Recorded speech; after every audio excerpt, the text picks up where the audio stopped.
Bismillahirrahmanirrahim. Assalamualaikum warahmatullahi wabarakatuh. Alhamdulillahilladzi hadana lihadza wa ma kunna linahtadiya laula an hadanallah. Laqad ja'at rusulu rabbina bil haqq wa nudu an tilkumu jannatu uristumuha bima kuntum ta'malun. Allahumma sholli ala Muhammad wa ala alihi wa ashabihi wa man tabi'ahum bi ihsanin ila yaumiddin. Faqala Allahu fil Qur'anil Karim, a'udzu billahi minasy syaithanir rajim. Aqimis shalah wa atuz zakah warka'u ma'ar raki'in. Shadaqallahul azim. Alhamdulillah, ikhwanul muslimin wal muslimat sidang jamaah subuh rahimakumullah, termasuk jamaah iktikaf ya. Ya. Pada kesempatan ini saya ingin menyampaikan tentang urgensi dan kaifiat atau tata cara salat berjamaah. Salat berjamaah adalah merupakan salah satu sunnah Rasulullah sallallahu alaihi wasallam yang tidak pernah beliau tinggalkan, sekalipun itu dalam keadaan sakit. Ya, beliau tetap ke masjid salat, bahkan sempat diimami oleh Abu Bakar As-Siddiq.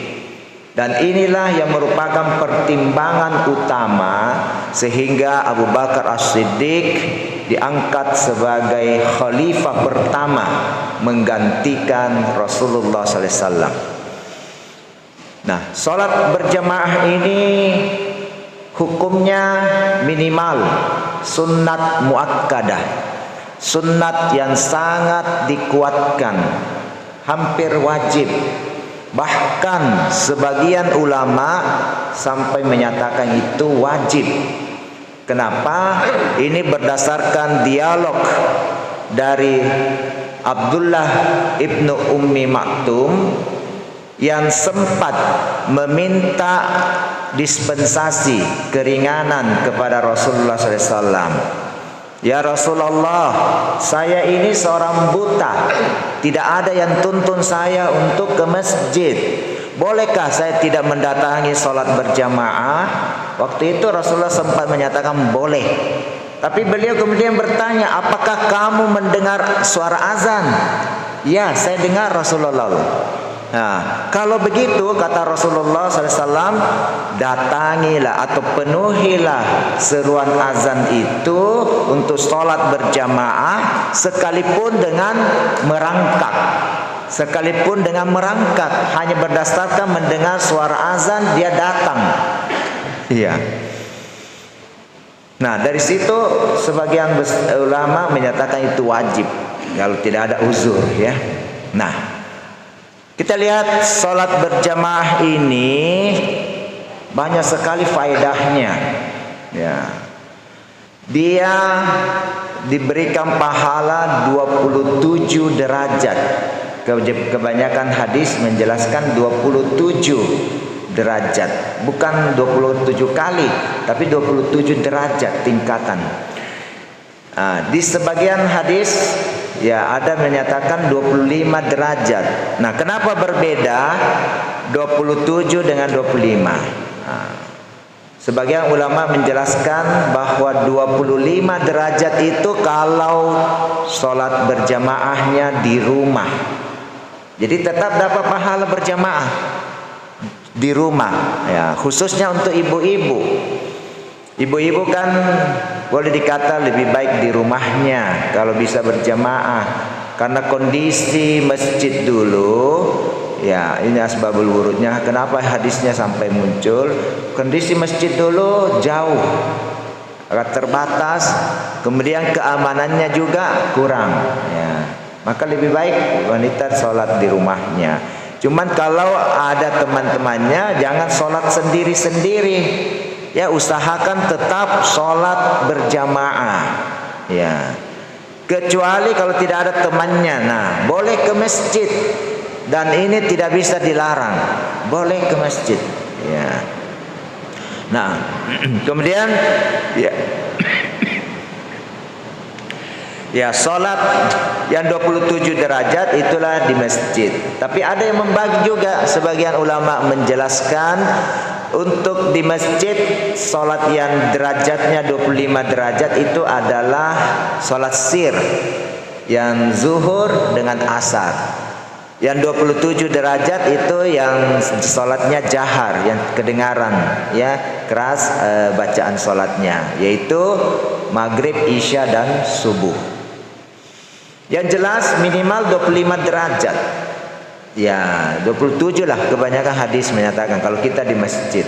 Ya, itu kali 5 kali 135 derajat yang kita sia-siakan sehari semalam kalau tidak sholat berjamaah, ya.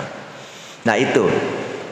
Sekarang apa pentingnya sholat berjamaah ini? Kalau kita sholat berjamaah, maka ada salah seorang, jika ada yang salah seorang jamaah yang paling khusyuk dalam sholatnya, maka kita semua mendapatkan pahala yang paling khusyuknya itu. Ya, jadi luar biasa, ya. Bahkan sebagian ulama menjelaskan khusyuknya itu gerakan per sholatnya, misalnya waktu rukuknya, waktu berdirinya, baca apa, waktu sujudnya, waktu duduknya, itu yang diambil, yang paling khusyuknya. Kalau kita sholat sendiri barangkali gimana, ya, agak kurang mendukung, ya, untuk khusyuk. Apalagi kalau suara-suara bacaan imamnya bagus, ya kita bisa lebih khusyuk lagi. Nah, sekarang bagaimana itu cara sholat berjamaah supaya dia, ya, memenuhi kriterianya, ya. Jadi Rasulullah SAW setelah Bilal bin Rabah azan, maka beliau sholat sunat di kamarnya, yang berbatasan dengan mihrab masjid. Nah, karena afdalu sholatakum fi buyutikum illal maktubah, seafdal-afdalnya sholat kalian adalah di rumah kecuali yang wajib. Kecuali yang wajib. Jadi yang sunat itu afdalnya di rumah. Iya. Cuma kalau rumahnya tidak jauh, ya, tidak sampai ketinggalan kalau kita sholat sunat habis azan, ya, tidak sholat sunat rawatib kan, ya, itu tidak sampai ketinggalan takbir atau ihram, boleh kita. Tapi lebih aman sholat sunatnya yang ba'diyah setelah sholat wajib itu, ya. Kalau saya di rumahnya Jalan Sunuk, Kompleks Unhas, aduh, akan terlambat, ya. Nah, jadi itu kondisional. Ya, yang jelas yang bagus, ya, sholat sunat seperti sholat lail, ya, sholat duha, ya, itu sholat sunat sesudah wudhu boleh, ya. Nah, kemudian selesai Rasulullah SAW sholat sunat ke masjid, kemudian melihat tidak ada lagi yang sholat sunat, maka beliau memerintahkan Bilal bin Rabah untuk qomat. Jadi yang berhak menyuruh qomat adalah imam, bukan diantara jamaah yang bilang qomat mi. Tidak boleh begitu, ya. Ya, adapun waktu ini sekarang yang ada jarak antara azan qomat itu hanya membantu, ya, supaya lebih. Ya, kadang-kadang kita lihat ada orang mungkin terburu-buru, dia tidak perhatikan itu, dia masih sholat sunat, jangan dulu qomat, ya. Ya, imamnya juga pasti memperhatikan, ya. Ya, gitu. Nah, sudah qomat, ya, supaya jangan sampai baku dorong-dorong setelah qomat. Ya, siapa yang berani? Yang dilihat beraninya, bukan yang fasih bacaannya. Iya. Nah, itu. Kemudian yang berhak juga untuk qomat adalah muazzin, bukan di antara jamaah tiba-tiba cokdok langsung qomat. Nah, haknya itu yang muazzin. Ya. Kecuali kalau yang tadi muazzin adalah yang azan ya, adalah imamnya, karena muazzinnya terlambat. Dia mau jadi imam, dia minta salah seorang atau siapa yang untuk qomat. Ya. Nah, selesai qomat, paling lambat qad qamatis shalah, kita berdiri paling lambat. Ya, minimal sudah Allahu Akbar sudah boleh berdiri, silakan. Paling lambat qad qamatis shalah, kita sudah berdiri, akan ditegakkan salat berjamaah. Jadi Bilal bin Rabah itu tidak naik lagi ke menara, ke tempat yang tinggi untuk seperti waktu azan. Ini menandakan apa? Suara azan memang untuk keluar. Kalau suara qomat untuk orang yang di dalam masjid, ya, untuk ini berdiri akan ditegakkan sholat berjamaah. Nah, selesai qomat, dilihat Rasulullah SAW menyuruh sambil mengatur langsung shaf, ya, shaf diatur sambil beliau menyatakan sawwu sufufakum fa inna taswiyatas sufufi min tamamis shalah. Luruskan dan rapatkan saf-saf kalian, karena sesungguhnya lurus dan rapatnya saf itu termasuk kesempurnaan sholat berjamaah, ya. Atau di hadis lain tegaknya sholat berjamaah. Ya, banyak redaksi yang lain untuk menyuruh kita rapatkan shaf dan luruskan. Ya, kalau di surah As-Saff sendiri, ya, surat As-Saff, ya, itu Allah berfirman saffan ka'annahum bunyanum marsus, bersaf-saf seakan-akan ya mereka adalah bangunan yang kokoh. Bangunan yang kokoh itu rapat, ya, seperti ada cor beton ini, itu kalau ada rongga-rongga itu tidak rapat, tidak kokoh, ya. Lurus juga, bagus kelihatan, tidak berselisih, ya, lurus. Nah, patokan rapatnya shaf itu adalah bahu ini, bahu, bukan kaki, karena kaki ini bisa berubah-ubah.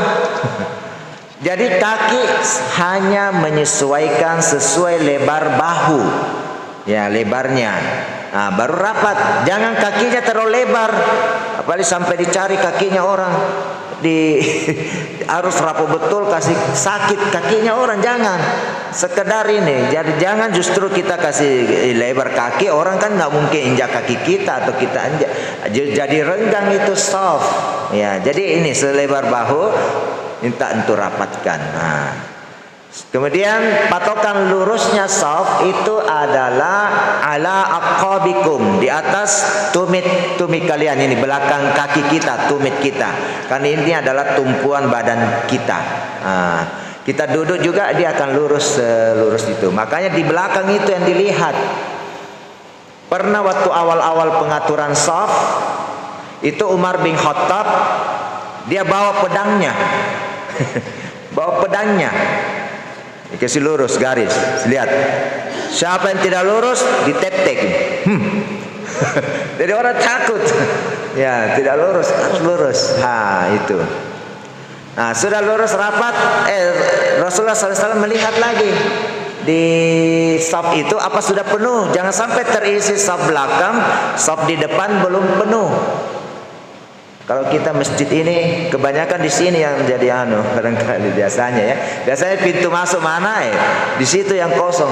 Karena orang masuk langsung mau di dekat pintu, ya. Nah, ini, ya. Jadi lihat sudah penuh, baru shaf berikut diisi. Shaf berikut diisi yang paling dekat imam, yang tengah, pas di belakang imam. Jadi shaf yang paling bagus ini, taruhlah imam di sini, kita pas di belakangnya imam sini. Kemudian sebelah kanan, sebelah kanan ini sudah agak ke kanan, baru kiri supaya seimbang. Jangan kanan terus, tak tiling nih. Tidak seimbang. As-salatu mi'rajul mu'minin. Salat itu adalah mi'rajnya orang beriman, naiknya orang beriman menghadap kepada Allah. Ibarat pesawat, kata Pak Habibie, harus seimbang itu sayapnya, ya, supaya bagus melajunya. Nah, jadi sudah tengah begini baru kanan, sudah seimbang baru cari seimbangnya lagi, kiri lagi. Pokoknya paling dekat ke imam. Nah, baru kanan seterusnya.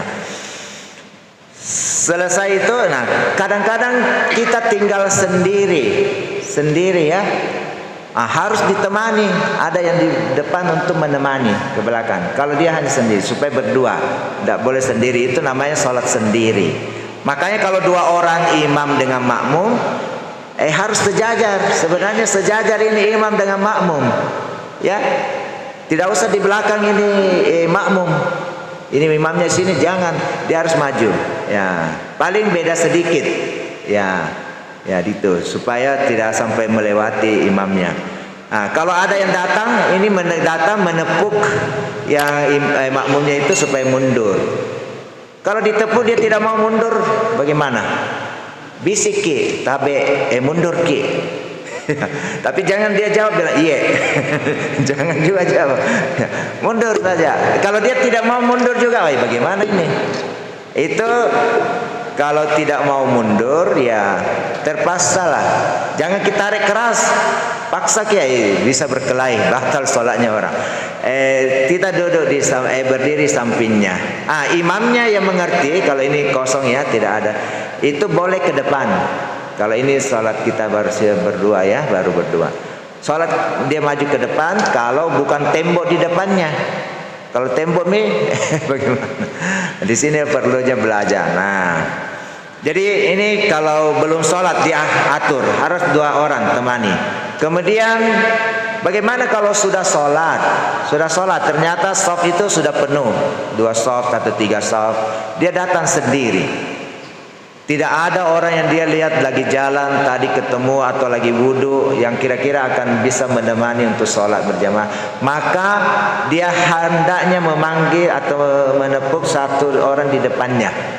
Di depannya yang bagusnya di tengah saja, yang di tengah. Supaya begitu safnya itu kan lurus, ya paling dekat ke imam. Di situ, tengah mundur. Mundur, kita yang di depan kan pasti kosong. Maka bergeser untuk menutupi saf itu yang masih kosong, yang kosong jadi kosong, yang jadi kosong tadi. Ya, bergerak saja, tidak membatalkan sholat kita. Jadi jangan segan untuk bergerak. Itu boleh bergerak dalam sholat yang ada kebutuhannya.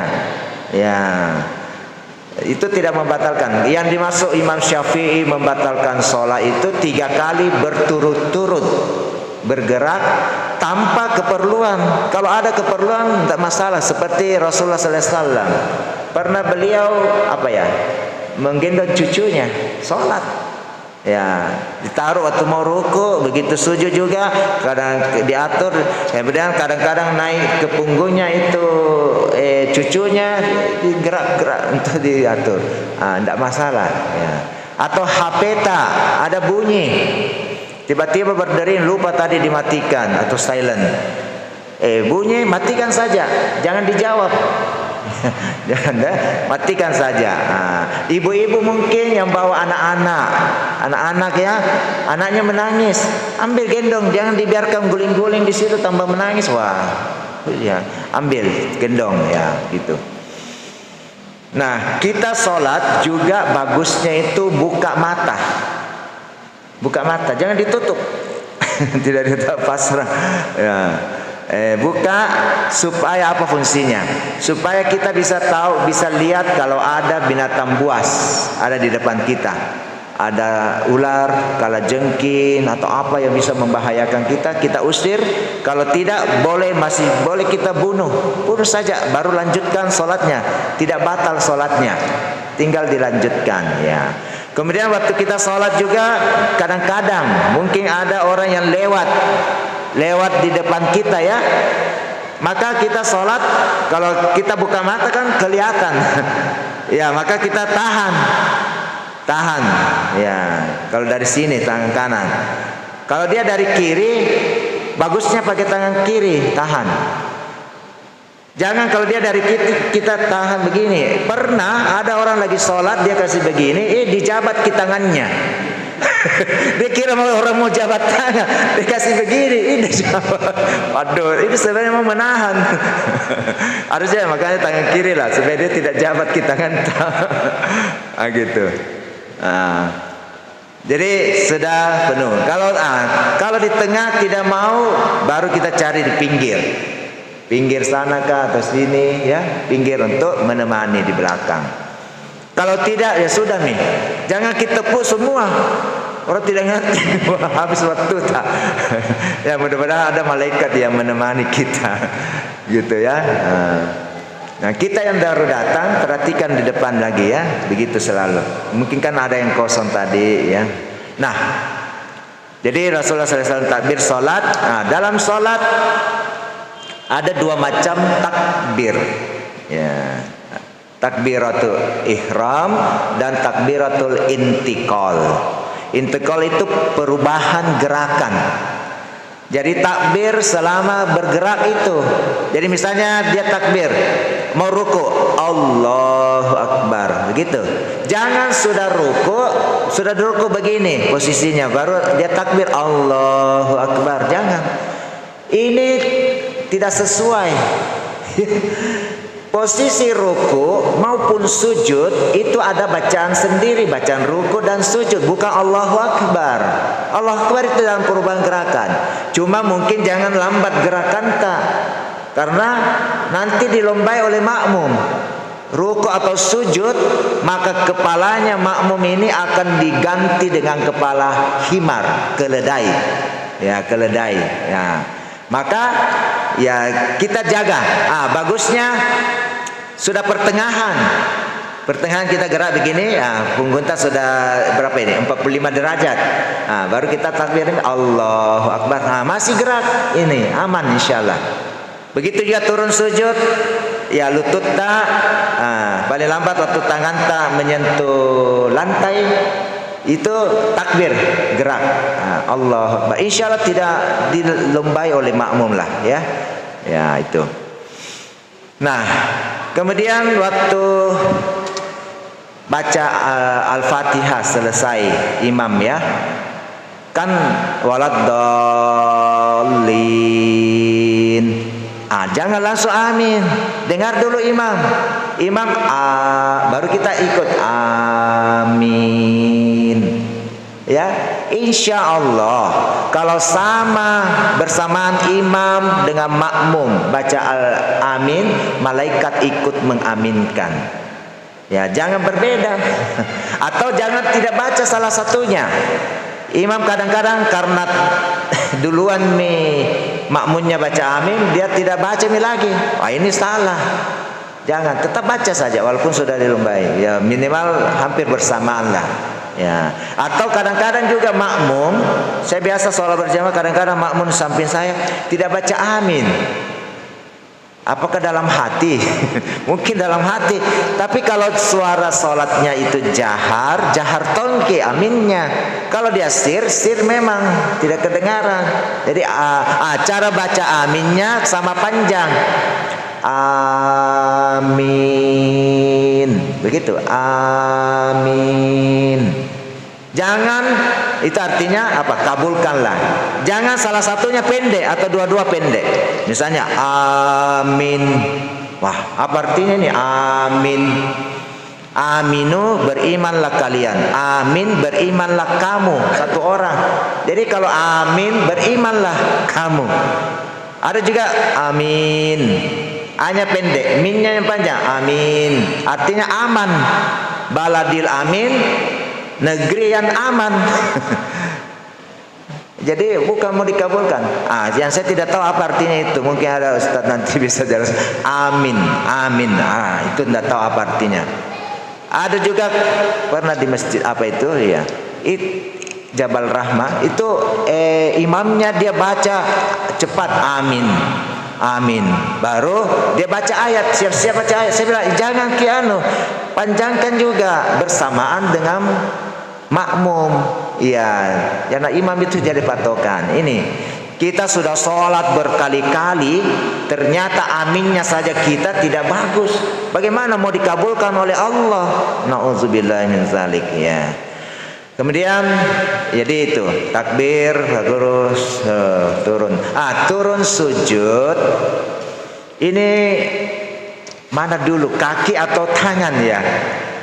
Dua-dua hadisnya itu kuat. Ada menyatakan lutut dulu, ya kaki dulu baru tangan. Ada yang tangan dulu baru lutut. Tapi ada sinyal di situ jangan menyerupai unta. Unta itu bagaimana kalau turun sujud? Turun ini, kaki depannya atau belakang? Depannya dulu ya. Jadi tangan dulu, jangan menyerupai unta itu. Jadi harusnya kaki dulu, lutut dulu. Dan ini sesuai dengan postur tubuh kita yang normal ya, kecuali kalau ada orang sakit lututnya asam urat, itu oke lah, bisa di tangan dulu. Tapi kalau normal ini latihan supaya kuat lututnya. Begitu juga bangkit, tangan dulu baru lutut, ya begitu. Ada 4 hal yang tidak boleh menyerupai binatang. Tadi kalau ya apa ya, diganti kepalanya jadi kepala himar kan, kalau mendahului imam. Kemudian turun sujud jangan seperti unta. Kemudian waktu sujud jangan seperti anjing yang apa ya, sikunya ini menyentuh lantai. Ya, ini sujud anjing ini harus diangkat ini yang sikunya ya, jangan menyentuh lantai. Kemudian ada juga begitu salam dia gerakan tangannya begini. Kalau yang begini apa ditegur ya, ada bahkan di zaman Rasulullah begini, dia bikin salam ke kanan, assalamualaikum warahmatullah, dia bukan melambaikan tangannya, assalamualaikum, sampai ditegur jangan seperti itu, tetap saja di paha, jangan seperti ekor kuda yang melambai, assalamualaikum. Kalau sebagian kita biasa hanya balik ya, telapak tangan kanan dibalik, katanya surga kiri. Biasa dia buka juga, katanya kanan ini surga, kiri neraka, masih terbuka kirinya. Kadang-kadang dia tutup nih, dia tutup tahu wah, memangnya surga dan neraka itu di tanganmu. Bahaya hebatnya itu. Jadi ini tidak boleh ya. Ya. Jadi turun kita sujud. Kemudian begitu juga bangkit sujud ya, masih gerakan ya, Allahu Akbar, gerak ya, jangan sudah duduk baru Allahu Akbar. Nah kemudian waktu salam ke kanan itu yang wajib ke kanan, ke kiri itu sunnat. Cuma kalau kita sholat berjamaah, bagusnya nanti imam sudah salam kedua ke kiri, baru kita ikut, supaya kita dapat pahala mengikuti dua salam imam. Tapi kalau imam langsung salam kanan, kita ikut salam ke kanan, itu hanya ikut salam ke kanan ikutnya. Karena yang kiri sedangkan otomatis. Kecuali kita kebelet, ini perutnya ada yang bergejolak, ini angin mau keluar. Ya, imamnya salam ke kanan, assalamualaikum warahmatullah misalnya ya, wabarakatuh, boleh tambah kalau mau lebih panjang. Kemudian kita langsung ikut, assalamualaikum warahmatullah. Ada bunyi, kentut. Jangan kita salam lagi ke kiri. Kalau kita salam lagi ke kiri, justru batal semua sholatnya, karena lagi tidak, ya sudah batal kan ya, berhadas. Cukup ke kanan. Jadi itu sudah sah sholatnya, sudah sah ya, karena yang wajib itu. Kemudian imamnya kalau sudah sholat kan tahiyat akhir ya, duduk tawarruk. Ini jangan terlalu lama doa, bergeser, berubah gerak posisi. Karena kalau makmum meninggalkan tempat sholat, imam masih posisi akhir itu, setelah salam itu langsung itu, maka pahala sholat berjamaah kita hilang, gugur. Sholatnya sah, tapi pahala sholat berjamaahnya hilang.